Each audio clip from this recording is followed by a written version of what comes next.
Thank you, Amanda. Popular name, isn't it?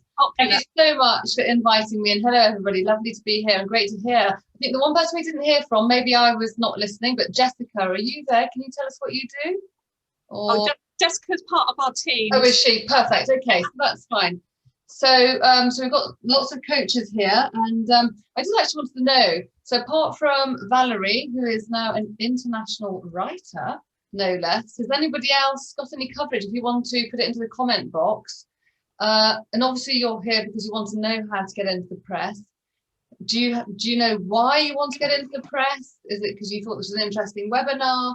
You know, are you genuinely interested in getting press coverage for your business? Because often people say to me it's like the missing piece of the jigsaw puzzle when it comes to their businesses. So just put it in the box so I can see why you're here, apart from a beautiful networking event with the lovely Amanda and her team. So I'll wait for you to say something, but just, I mean, I've got quite a lot of slides, so it's not going to be death by PowerPoint, so I like it to be interactive. So if you want to ask any questions, do pop them into the box. But a little intro about me. I set up my first business, well, actually probably third, if you count, the little businesses I ran from school when I was selling sweets and all sorts of other little bits and bobs. I used to import knitwear from Peru, which is a country which you'll probably know, which has the beautiful alpaca, and it has the fiber called alpaca. And it was the time when my son was born, and my ex-husband is Peruvian, and his relatives kept on sending over all these lovely ponchos and pieces of knitwear. And I thought, oh, how lovely to import that and to sell it and share it with the British people, because, alpaca wasn't very well known at that time. Cashmere was everywhere. And the only way I knew to get out into the press would be get my stuff out would be getting into the press. And that's because my mum's business was very successful. She got into the Daily Mail. She ran a similar-ish business selling beads from all around the world. She got into the press and it literally game changed her business. And she went from kind of like a few hundred people on her database to about 40,000 as a result of getting, some serious press coverage. So Valerie is saying you like to get some press. Okay, good. All right, good. Thank you very much for letting me know. So running this business, I managed to secure a whole heap of local and national press coverage. Okay, and that's really what elevated me and what people, I suddenly was getting all these orders in places where I'd never even heard of. Some little village in Wales, and people over in Australia were ordering from me. So getting into the press, whether you're a coach or selling a product, it works, because the minute you're there, it's about a journalist talking about you, not just you talking about you, that you probably do in your social media. So I've now changed, I've pivoted, to use the very popular COVID term, and I now teach entrepreneurs how to get into the press. I mean, Forbes, who doesn't want to get in there? So I've got numerous clients into Forbes, and I've been christened as the ultimate door opener because I help people literally get into those dream publications. People keep telling me they want to get into Oprah. So I need to know, and I need to actually get somebody in there so I can claim that I've also got people into Oprah. I've done the Forbes one. So there you go. And then this is me, a picture of me when I was very surprised and happy, rather, that I got a client. She's also a coach, and got her into a massive spread in the Daily Mirror centre page spread. Meet the woman who thought to herself well, because she's an NLP expert, Jenny Hallam. So before we start, very often people are a bit confused about what is PR and what does it consist of. So I've got a few little slides to help you to identify what really it is. It stands for public relations. And I hope that you're doing some of these within your marketing. Are you doing paid? You don't have to be doing all of these, but you might be doing paid ads. You might be doing joint ventures. One of you mentioned, I think it was Andrew, who said you get a lot of your business through word of mouth, or you get it through SEO or via direct mail. But, basically PR must be part of your marketing mix, and it helps you. This is really important for coaches, to build your reputation and credibility, helps you to build your brand awareness. And Valerie, you're going to be positioning yourself as an expert when you're published in this international piece. And the great news is, once you are published, you get in, okay, and you get opt-ins, you get sales inquiries. And for me, when I was running my knitwear business, a young mum with 2 toddlers, it really helped boost my confidence. Like, oh my goodness, I am doing something right, because journalists want to talk about me and they want to showcase my products. And also it boosts your SEO, because if you're in a piece, a publication, they actually put a link very often to your business. I think Amanda might know this because you've had a lot of press coverage, haven't you? And then it's brilliant for SEO because then your small business is kind of, you know, riding on the coattails of, let's say, the Telegraph or the Times, when they, not always, they put your website in. Sorry, I've got a dog scratching at the door. Hold on. This is workingfromhome.com. Oh God, 2 dogs are coming in. I hope they don't mess up my Wi-Fi cables like that. Right, excuse that. Anyway, so getting into the press literally makes you instant authority. It can't be, you know, nothing more is said than that. Yeah, you literally are positioning yourself as instant authority. And the great news is also then you get further invitations to comment. Okay, but ideas and examples of PR is literally, and again, Amanda has actually been here as well. You've got the t-shirt, Amanda. You can comment on the TV, on radio, online, offline, podcasts. Okay, so all these areas are places where you potentially can help get yourself mentioned. And then this is for people who actually sell product. I don't think anybody here, the coaches, won't be selling a product. Then you also potentially could get product reviews if you have a product. So you go on the shopping pages, or if you're launching something, a brand new program. Again, for a product launch, it works really well. You know, if you're launching a massive event, then you can start to get into the local press.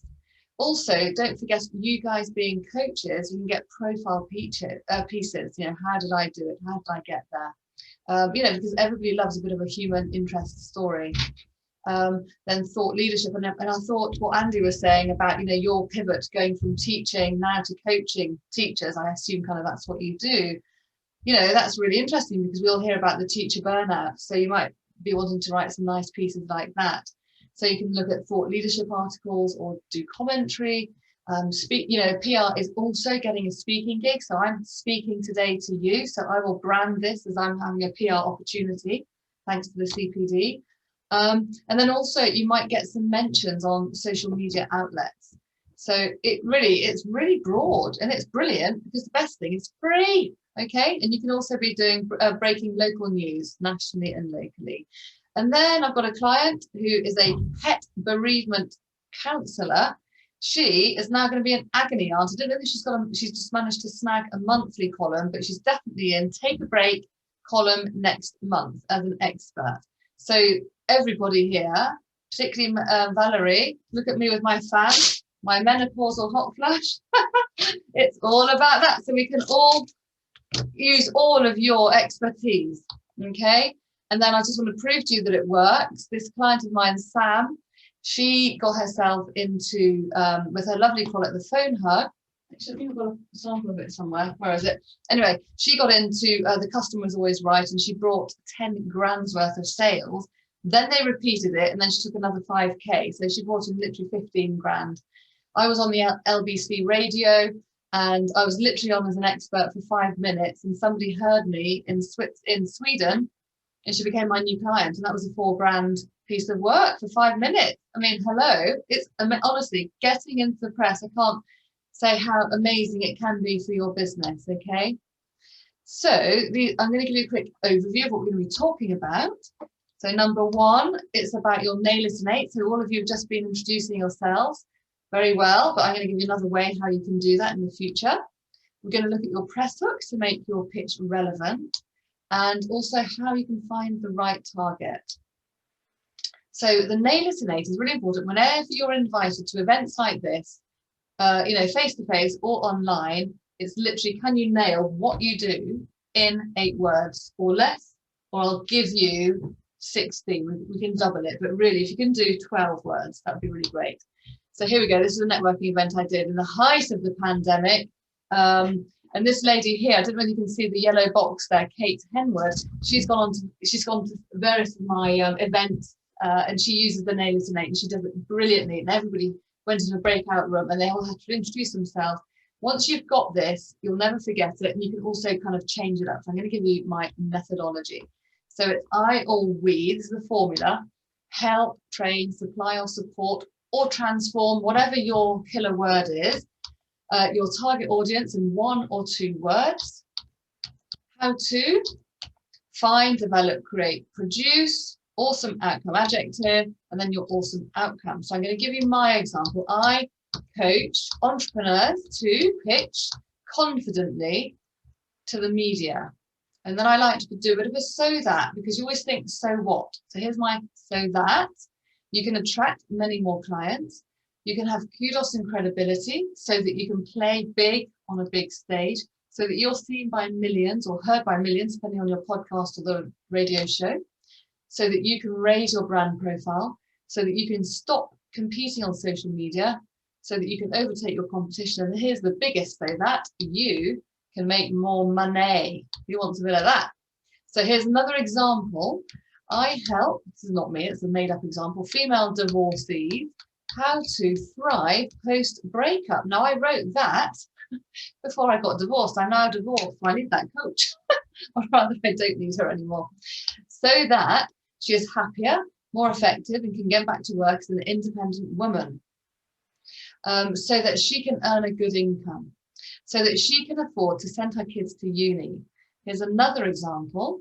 I train business leaders. Ooh, is this any of you? Nigel, is this going to be you? I train business leaders how to springboard to the next level so that they can get the promotion they deserve and have yearned for, so they feel recognized, so they can narrow the gender pay gap, so that they can set up their legacy charity. So all of that is like an example of what you can do for your elevator pitch. So you can have a quick go, all right?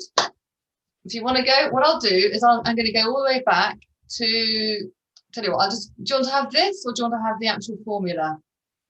Maybe just have this, then you can kind of see. So just put in your own words and then stick it into the chat box, please. So Amanda, cue the elevator lift music, please. We'll just do 1 minute of doing this.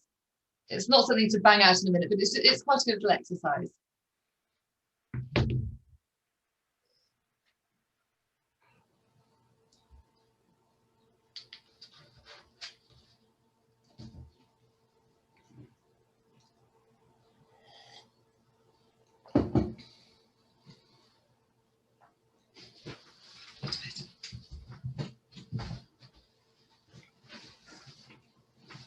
Okay, so while you're thinking about it, I'm going to carry on a bit, but just when you're ready, just stick it into the chat box. So another great thing when you're talking about yourself or when you're talking to a journalist is talking about something which makes people remember you, and it's called, I always call it the Golden Nugget. It gives you deeper connections to the people you're pitching to or talking to. So I'm going to give you some examples. Here's a lady I saw on Instagram with Enterprise Nation, and she is the Olympic sports massage therapist turned Christmas pudding entrepreneur. So her golden nugget is the fact that she is an Olympic sports massage therapist. Everybody has got something exciting or interesting or very human interesty about themselves. My golden nuggets are, I used to work for my mum's business. That was me back in 1996 or something like that. Working for my mum. So working for my mother's business is a golden nugget. Here she is. This is a few years ago, and I did a little interview. You'll find that on my about page, and that's her business. She was very, very successful. She turned over $1 million. I mean, it was incredible. So that's the kind of my legacy. So a golden nugget would be, I used to work for my mum's business. Okay, so family run business. Okay, well done. So we've had I help graduates transform their hopes and dreams into reality via my training. Great. That's Andy. Valerie, I help professional women negotiate the emotional chaos of midlife and menopausal transition. Yes, I mean, I can totally relate to that. Having had a lot of chaos, but it's gone calm now, I'm afraid, Valerie. So I'm happy to say, but it's great. You are so in demand, particularly, I guess you saw that the program with Davina the other day. Did you see that? Yeah.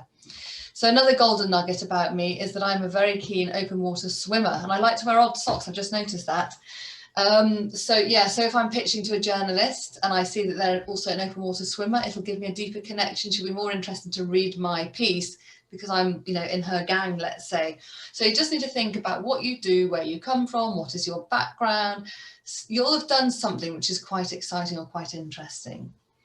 Richard says, I support my accounts to help them get the best value from their accreditation and membership. Good work. I coach senior managers to move themselves and their companies to the next level. Great. Andrew says, I've started 3 businesses from scratch and exited my last one after 11 years. Well done. Excellent. Okay. So these are kind of things which journalists will want to know when you're pitching to them. So you are putting your golden nuggets in the box. I'm just going to move on. So if you want to share any more golden nuggets, please do. It's like, think about your competition. You know, if you know one key person, why are you different from that person, that coach? What makes you stand out from the crowd? And why did you start your business? Did you leave your job? Was it illness? Was it redundancy? Was it a hobby taking over?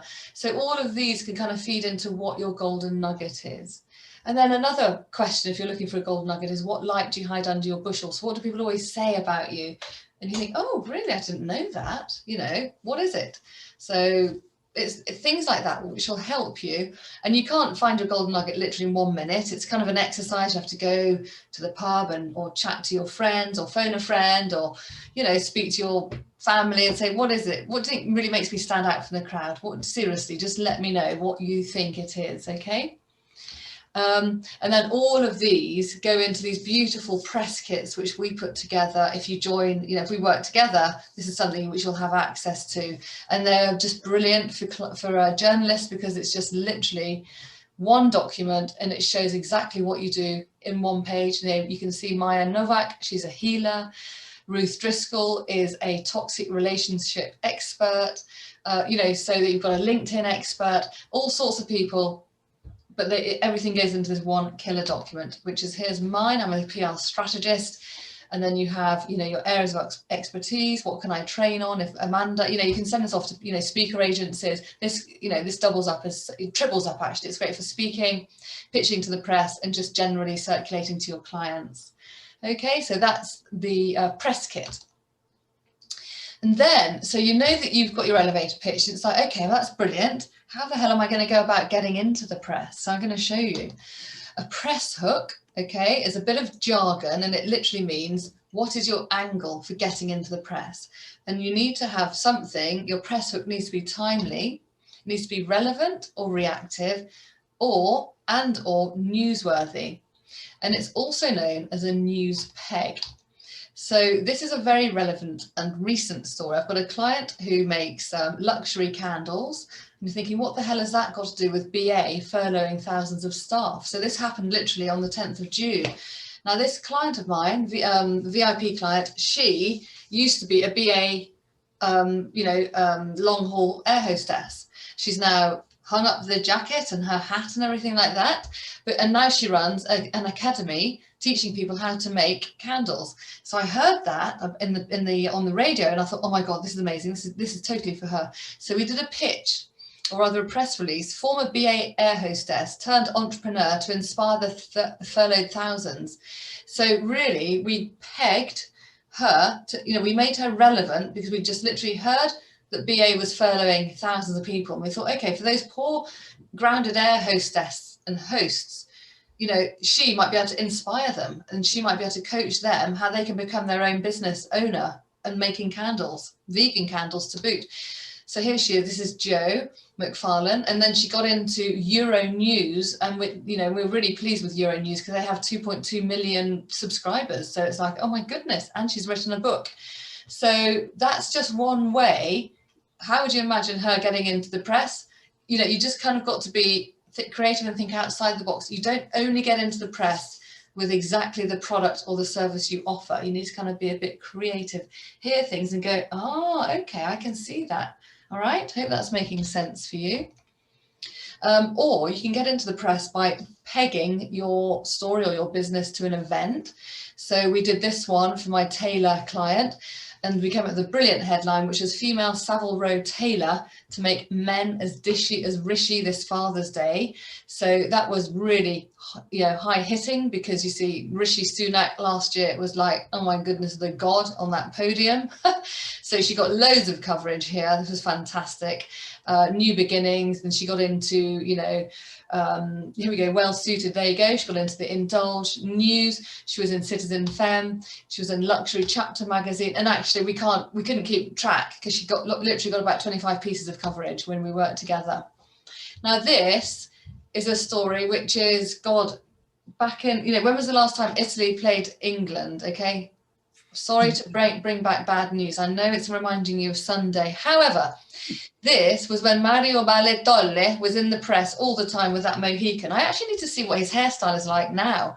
But I was working with an Italian restaurant, and they were going to, you know, put the telly up and have the England versus Italy game. This is 10 years ago, but it's one of my best stories. I love it. I do repeat it, but I think it's a goodie. So I said, because I'd had their lovely goat's cheese, that's what's it called, caramelized onion and goat's cheese pizza. I said, why don't you replicate Mario's hair, his Mohican, and put it into a pizza? And they put the Italian flag. I called up the Worcester Gazette and they said, oh my God, love the idea. We're sending down a journalist right now. They've gone on to page 3. So that's not bad, is it? And that's, again, being creative, thinking outside of the box. So another way to be reactive is, you know, everybody's talking about mental health right now because of the pandemic and how seriously it's affected, let's say, almost everybody. You know, so come on in, the exhilarating joy of outdoor ice bathing. But, you know, there'll be lots of things. If you just look at, you know, just Google mental health, it depends where your area of expertise is. You will see things put up there and it'll inspire you for future pieces, okay? So just listen to the press. You need to tune in. And then this is another great example. And this was when my client Rose was launching a spicy African range of lovely spicy condiments and blow your gob off. My brothers love it, but they're a bit too spicy for me with her Scotch bonnet. Anyway, so we said, move over Levi Roots. Beautiful young female entrepreneur has a secret sauce. So, you know, oh my goodness, that headline, my inbox was just like exploding. People, you know, all the journalists were responding and going crazy for it because they loved the headline and they wanted to hear what this new spicy sauce was. And Rose wants to bring African food as mainstream as chicken tikka masala. So she's doing a good job already. Now I'm going to talk to you about the target outlet. I'm going to have a quick check of time. That's good.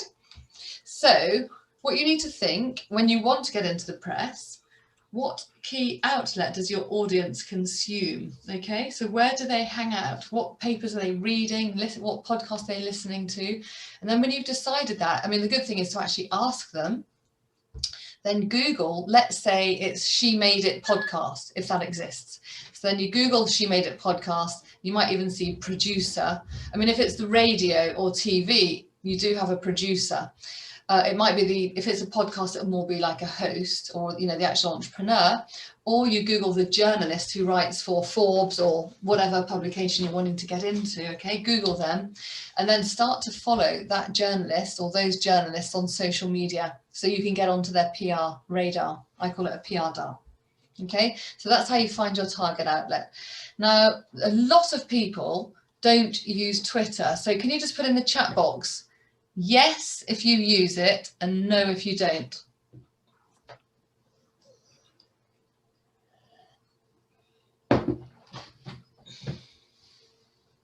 Oh, good. Okay, so you got 3 saying yes.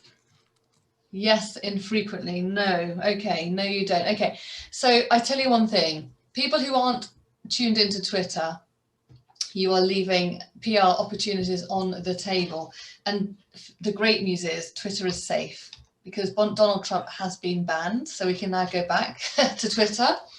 So it's really great. So, you know, it's fine. We can go back there. A lot of people think, you know, I've had a lot of clients recently who told me that actually Twitter, they thought it was old fashioned. It was, you know, about to close down. Oh my goodness. We all know that Twitter is alive and kicking. So you go to Twitter, you open up an account, and you use it, and you just literally go to #journo request, and then you press the button latest when you go there, which then you'll see the latest journalist making their latest call out for people like you, okay? It's really important to do that. And do it, you know, twice daily if you possibly can. It only takes 15 minutes. It's not like it's gonna do a major issue. So Richard's saying, yes. Can I just ask, so is it only Twitter that runs that hashtag journo request, or does it appear on Instagram or any other social media platforms? Yeah, good question. I mean, I've looked at the one on Instagram and it's not like this. Basically, Okay. Twitter is where journalists hang out. You can see conversations between journalists. They chat to each other and they're slagging people off, or they're saying this is amazing, whatever, and they're sharing their posts. Okay. Twitter is the place. And I've got journalist friends and they are all on it. Okay. How often would you recommend that people check the hashtag journo request? Well, I'm going to show you this client here, Wendy Andrew. You know, she's on it, and she says she does 15 minutes in the morning, every morning, and she can't get enough press coverage, or rather, you know, she's getting too much press coverage. So I recommend 15 minutes, let's say 10:30. And then I'd also recommend popping, you know, just putting something on your diary or your calendar. 10:30 Twitter, and then 3:30 Twitter. All right. In terms of responding, yeah. Maybe you're going to take that through us in a minute, but is that the point that you have your press kit and send it off, or just direct message the journalist? I suppose, what's the next step? So the next step is, if you see a hashtag call out, I'm not doing it live, so I can't do it, but what you do is you'd hover on Joshua Drew. You then see he's a journalist writing for, let's say, BBC, and he might have his email address. Very often they do, or he'll have his, you know, the little envelope so you can direct message, or you respond here, okay, in the chat thing down there. So you reply to them any which way. If they've got a message envelope, send it there. So can you see here? He says DM me. Okay, so he'll have his envelope open. So, or email them. I mean, but people get bombarded, which is why I'm saying don't go to top. Always press latest for literally the latest journal request which has popped up. Okay. I mean, this is a whole like an hour's training for you to do this, but this is giving you an overview of how to do it. So that is, you know, these people here are getting great coverage because they are literally going to journal request and being featured as you know, as experts. Yes, thank you, Richard. It's right. It is one of the best platforms.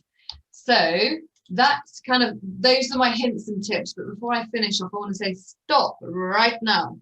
Before you do any pitching, don't pitch, do this.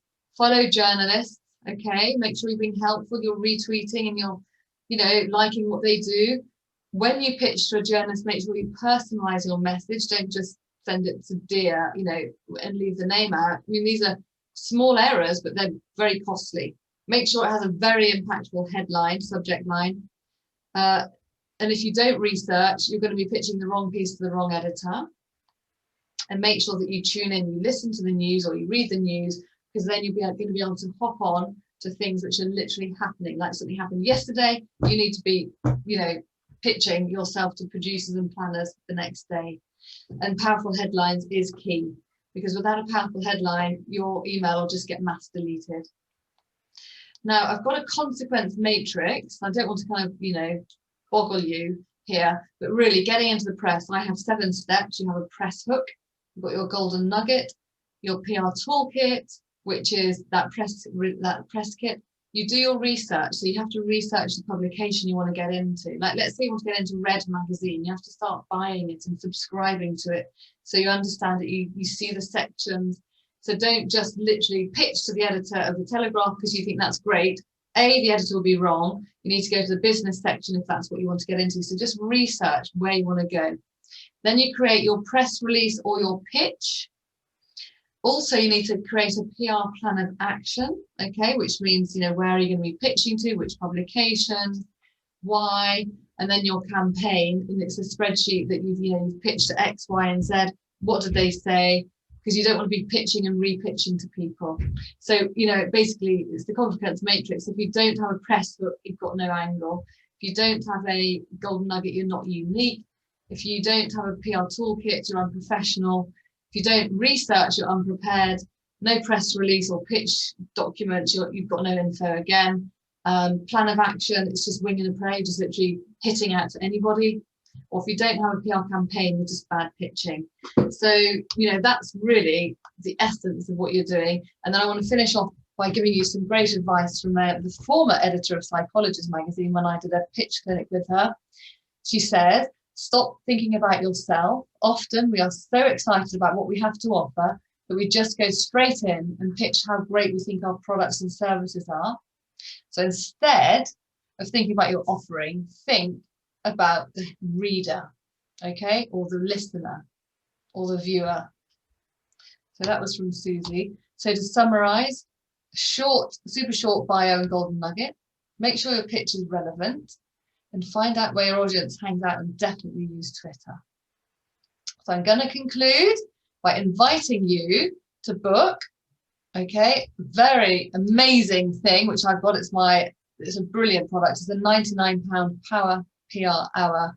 And what we do is it's bespoke to you, okay? So we'll be able to go digging for those golden nuggets, for your press hooks, for your angles. We can discuss your where you want to be pitching to. It's literally for you to create a basic PR strategy. And, you know, while we're talking, I'm putting together, and you'll end up with a document, a basic PR plan of action for you to go and run with.